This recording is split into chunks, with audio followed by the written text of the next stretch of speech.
Hey guys, welcome to the workshop. It is freezing out here. It is cold in California. There's an Arctic front going through. We're seeing daytime temperatures dive to the mid-50s. It is so cold. People in Malibu have 2 sweaters tied around their neck. Hey, want to give a quick shout out to baseball team, the Las Vegas 51s. Yeah, that's Area 51. That's where that comes from. I'd like to share with you a little bit about the habit my kids and I have of going to the Area 51 line, the do not cross under penalty of death line, to take a family photo. I'd like to tell you about that, but I think they're listening to me. Okay, back to reality. It's been a really good week. Other than the cold, of course. I got a video in where one of my coffee can guitars was played. I'm going to share that with you at the end. What I want to talk to you about today real quick is how to put one of these cheap pickups. I did an episode called Cheap Pickup. You're probably going to watch that too, and it goes into this in detail, but today I'm going to give you a real quick down and dirty on how to mount one of these pickups in the neck. Now, it comes in pretty handy if you've got a smaller box where, you know, there's just enough room to get the bridge on it and not too much other stuff, maybe a sound hole. You want to start making canjos and put a decent pickup on it. You know, you run this through here. There's only room for a bridge here, or you can get into stuff like this. This is a favorite of mine. Lastic car and home cause. Lastic. I guess that somehow evolved into the word elastic. So from lastic to elastic. Anyway, let's hit the bench. Again, I'll give you a quick rundown before I forget. End the video. Email. I'm getting some great emails. Thank you all. Subscribe. Playlist. Let's hit the bench. Okay, you're probably asking yourself, why on earth would you think about putting the pickup in the neck instead on the box? Well, as you can see here, I've got a Camacho box, for example. It's pretty small. It usually wouldn't hold what I need to put on it, so I'm going to put my floating bridge on. I got a couple sound holes. The next thing you know, there's nowhere for me to play with my fingers, or like I said, this can's something else. If I wanted to put this on and make a guitar out of it, I could run the neck through it right here. But again, by the time I get the bridge on of some type or another, there's no room. Same thing with your canjo stuff. You want, that's a nice can, run a stick through it. No place for it. And then my favorite, you're going to see this one again. These coffee can guitars. On the top, there's barely room enough for the bridge, much less anything else. So that's kind of why I started putting some of these pickups right on the neck of the guitar. So I've got this one set up already. I've slid this forward. I've put the neck boards in. I've put out where the coffee can's going to go. You can see that mark. That's where the bridge is going to go. I've drawn my lines on the coffee can as to where everything's going to line up. You want to remember, I've got videos out there about how to make a coffee can guitar, how to bolt the box, or in this case, the coffee can to the neck, how to use a floating bridge to put these bolts in here and set this here. But on this guitar, what I've done is I've measured, let's pull this up here where the neck is, where the end of the fingerboard is going to sit. Let's do that. Lines up on that line right there. And we come down. I've marked this out where this is going to sit down in here. Let me tilt that back.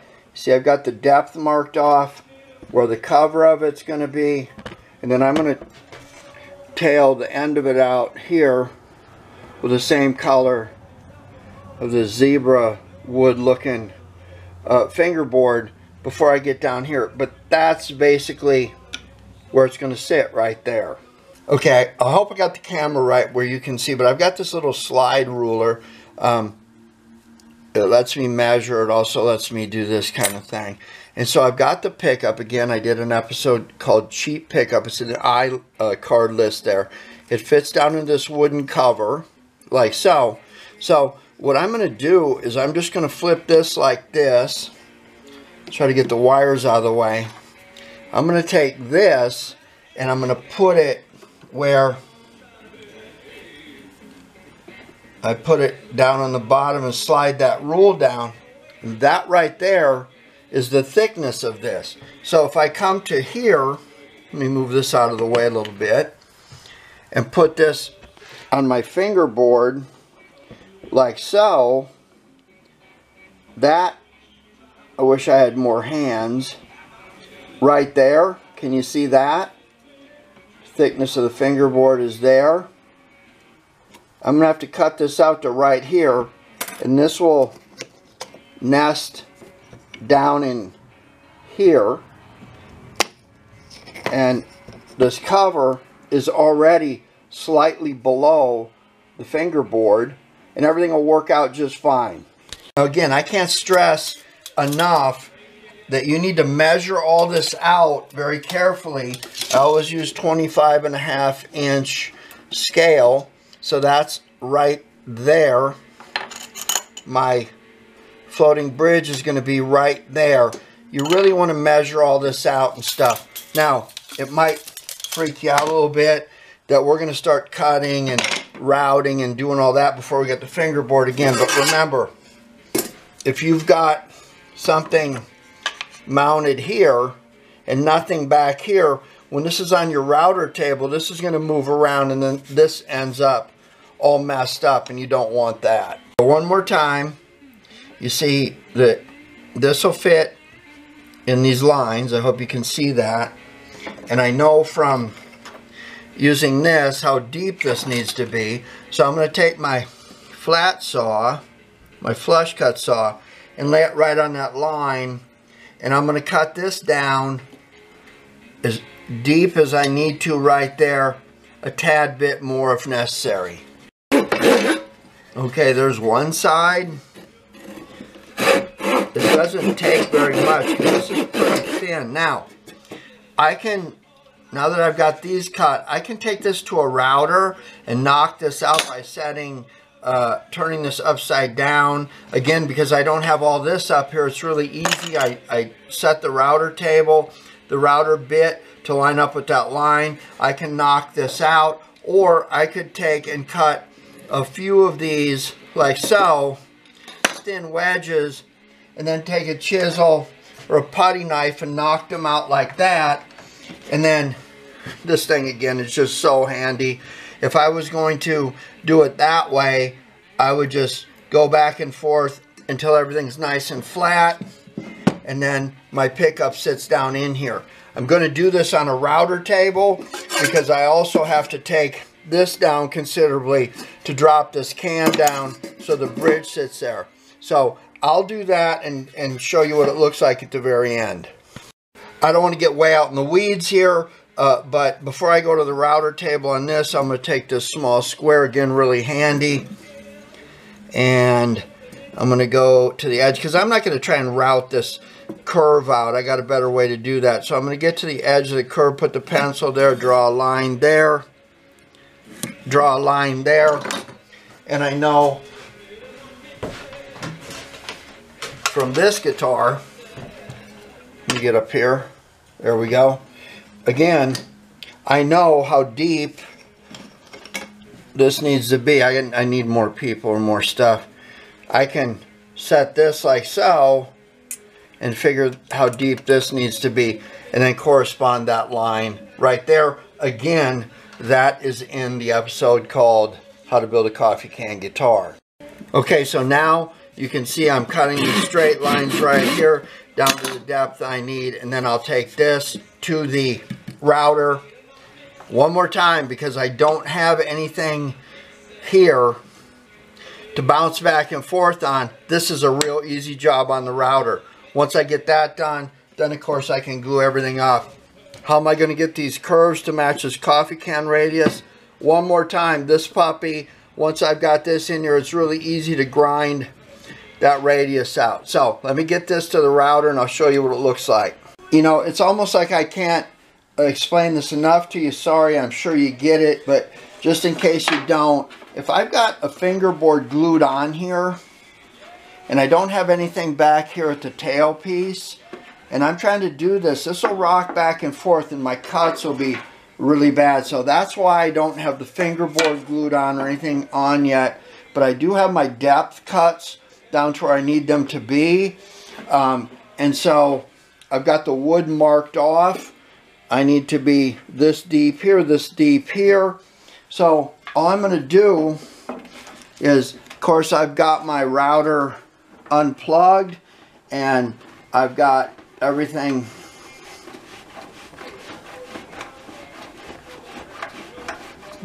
unlocked there.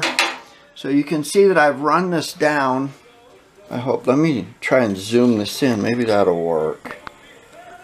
Yeah, there we go. Look at that. See, I've just set the blade or the router bit. See, it goes up and down.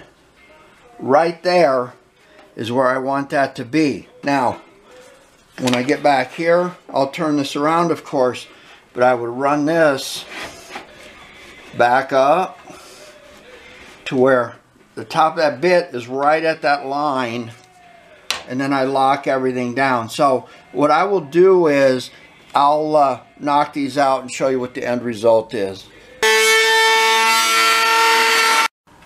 All right, there we go. Pretty smooth. I can touch that up with that mini belt grinder or sander and knock these off. Now, I've unplugged my router because I need to set this table down like I showed you before. So I'm going to unlock this and just run this down to where the depth is right there.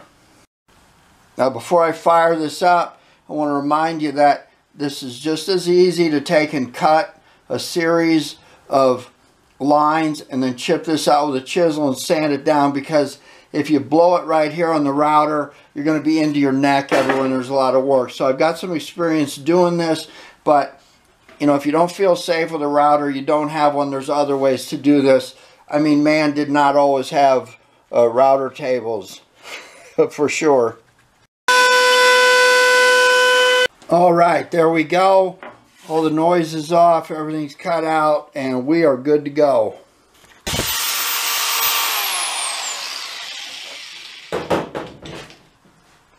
There we go. That's nice. There's my pickup. The wires are going that side. Everything drops right down in there. And then this is just perfect. The frets will be up just a little bit. That'll put that pickup very close to the strings where it needs to be. Easy money. Okay, now the last thing I want to show you guys is when it comes to mounting this on here. So we know that this part here drops down into here. You can see that I put a mark here. Again, this is 19 millimeters to the center.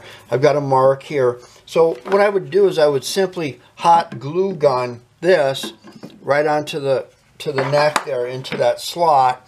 I want to tell you, I always use shrink wrap to run these wires inside of shrink wrap, so when they go into the can, nothing hits them. They're kind of small wires and they're durable that way. And then I make sure that I hot glue gun where the wires and the shrink wrap attach to the coil itself. Okay, again, the shrink wrap's the best stuff ever. Protects your wires, available in different colors. So now I want to show you, once you've got this in here and everything's good, you've got to be able to find a way to keep this cover down and held in place so it doesn't move around. You can see it has holes in it, 2 holes. And so what I used to do, let me move the camera here, is I used to cut another slot in the underside of the first neck board. Of course, again, the fingerboard is on this one because it's finished, but I would cut another slot right there. And then, you know, I use these floating bridges, just the top. I take this piece right here off, take the thumb screws off, and mount them. But it leaves me with this piece of paper, or with this bottom piece. You see there? Now, what I would do is once the posts are taken off, I would flip this over, and before I glued the bottom or second neck board on, I would put one of those in that slot like so, and then cut it off so it's not sticking out. I found a much better way to do that. Yeah, so rather than going through all this hassle and making all these cuts, the second cut, and trying to remember to do this before I glue this on, I can take this the way it is, and I've been literally sitting on the answer my entire life, and that's these corner braces, or they call them chair braces, that you find by flipping over any kitchen chair you've ever sat on with some upholstery on it. They put these things to keep the corner of the chair held tight. Now, if you look at this, I may have to grind this down a little bit, but this sits right there, and what do you know, it almost perfectly lines up with that hole right there. So all I've got to do is put this together as usual. I'm going to find the center here, line this up like so, make a mark, and drill this all the way through the neck. I really don't want to use screws because they work loose over time. But if I take these bolts that I always use for the boxes, and should have been a little bit better prepared, but if I use these nylon insert nuts on a bolt that will go all the way through, I just put one of these on one side, one on the other, and hold them together with this bolt, goes all the way through, and it's an easy way to do it. So I just find the center of my hole, drill a pilot hole like so, go all the way through, put on a bigger and final bit, set the clutch down a little bit because I don't want to hang it up and tear up my neck, and run this all the way through. There we go.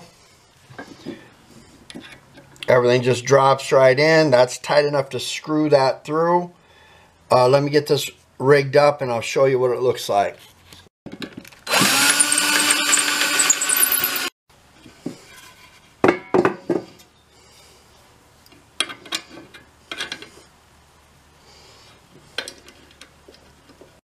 Okay, there we are. Brackets on both sides. I've left them a little loose. Again, we hot glue gun this. We've got our coil. Wires would be shrink wrapped already. They're sitting here. Want to make sure that nothing metal is touching the magnets because that's going to mess us up. Again, this would be in shrink wrap. I put my cover over this. Of course, after I've drilled the right size holes like so, set that right on top like that. And I've got the appropriate bolt, washer, and 9-lot insert nut. One here, one here. Okay, there we go. Everything nice and clean.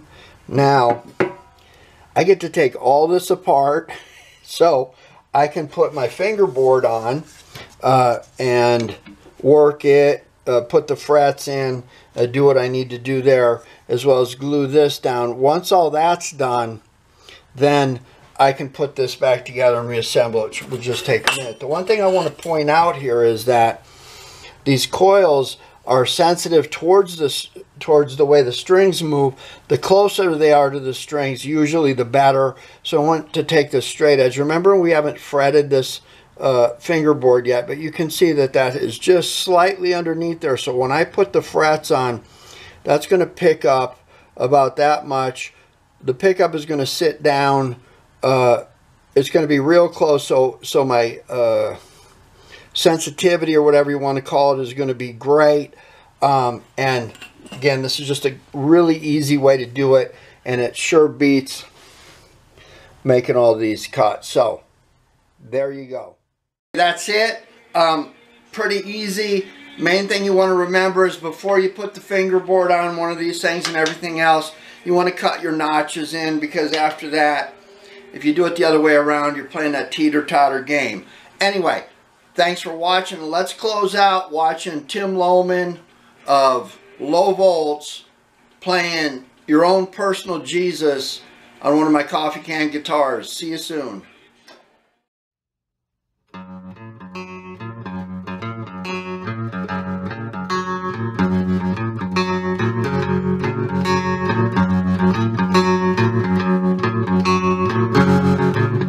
Your own personal Jesus,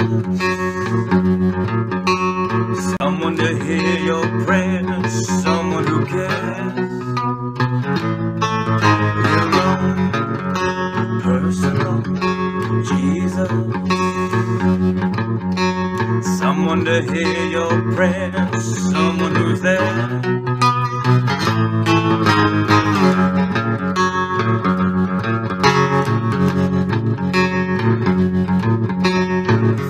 Unknown and you're all alone, flesh and bone by the telephone.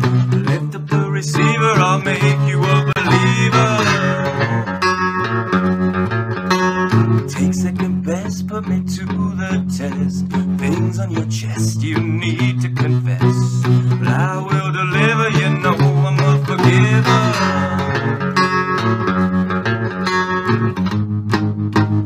Reach out and touch faith.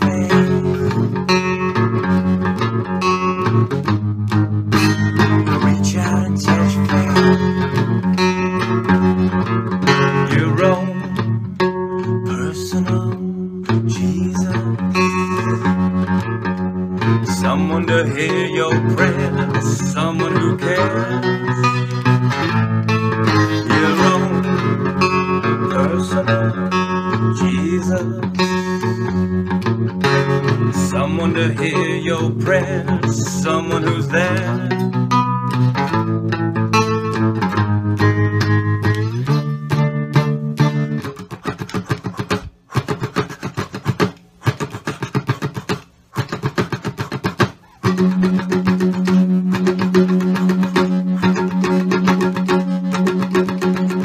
Feeling unknown and you're all alone, flesh and bone by the telephone. Lift up the receiver, I'll make you a believer.